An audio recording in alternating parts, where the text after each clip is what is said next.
Iba't ibang klase ng babae kung mag-aasawa ka.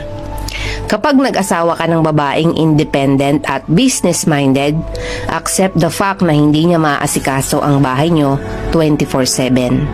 Kapag gusto mo naman sa babae ay inaasikaso ka full-time, accept the fact na hindi siya kumikita ng sarili niyang pera at may time na mapapabayaan ang kanyang sarili, kakaintindi sa iyo at sa anak niyo.